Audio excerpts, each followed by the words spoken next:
Imagine knowing somebody for 10 years and then later finding out after all those years their parents bought your childhood home, the home where a lot of your childhood trauma occurred.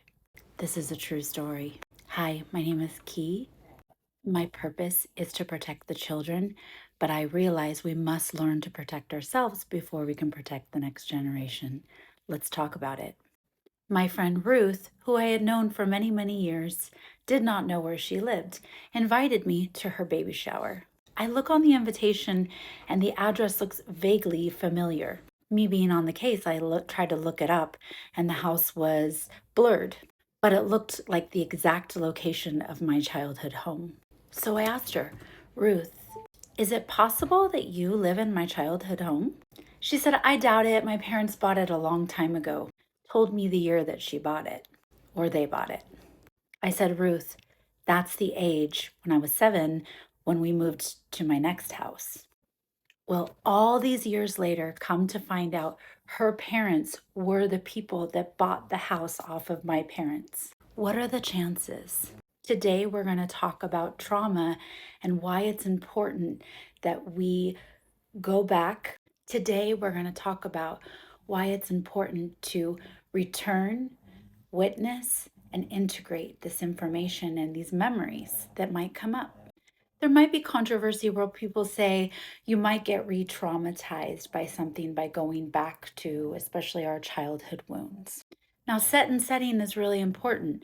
We certainly don't want to re traumatize. But the really cool thing is, our higher selves will tell us when we're ready. If I would have known this information about this house maybe 5 years ago, I may have not been ready for that information that came.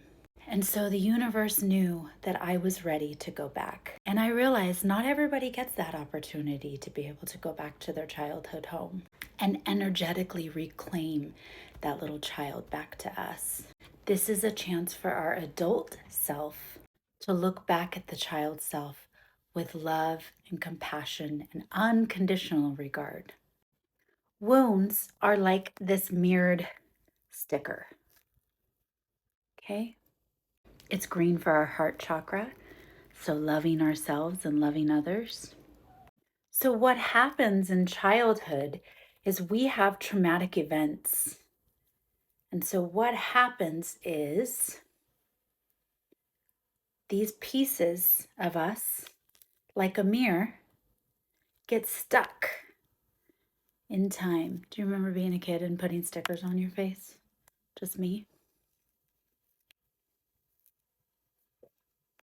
So these fragments can create splitting where maybe we avoid, and we call them coping strategies, can keep us stuck.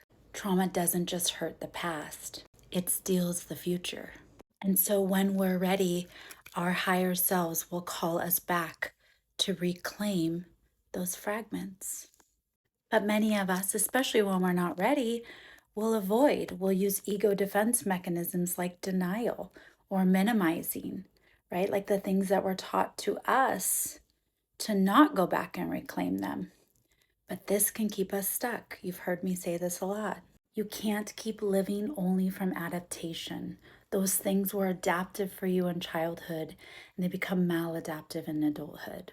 It's time for us to live from wholeness. And so when I went back to the house, I didn't understand it at the time, but I just witnessed what I was feeling, any memories that came up. Nothing actually was disturbing in that moment.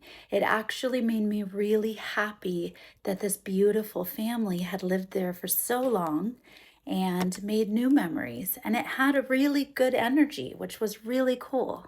We got to share in the memory of the deck that my dad built for the Doughboy pool and the memories of the neighbors that lived around us. So I didn't know it at the time, but I think I was being prepared before my big awakening to start giving me a little trailer or preview of what was to come. That these fragments for who you really are and who you're still meant to become. Once survival is no longer running the show. It's not about living in these fragments. It's about validating our inner child's experience and letting them have a voice. Most children are to be seen and not heard, and we don't give them a voice. And so when we start to allow space for our inner child, they will tell us what they need. And if you think about it, if you know young children, let's say 7 to earlier, what do they usually need when they're scared? What do they usually need when they're hurt? What do they usually need when they're sad or lonely? And here's the beautiful thing, you can start providing that to them energetically. And that's where integration happens. And that's where healing begins. We don't want to get stuck in that time period, and we don't want to re traumatize ourselves. Now I'm so grateful that I was able to go back there and reclaim these fragmented parts and validate all of the memories that came up for little Key, and validate and hold her close and tell her that I was going to be there to protect her. And I'm so sorry that nobody was. And it took time to build rapport and a lot of tears. But if you know young children, they love unconditionally. This is why you will hear a lot of parables and symbolism talking about becoming a child or seeing the world through a child's eyes, because they're pure and so beautiful. We will talk more about grounding and making sure your nervous system is prepared for when parts of you and your little one are ready for integration.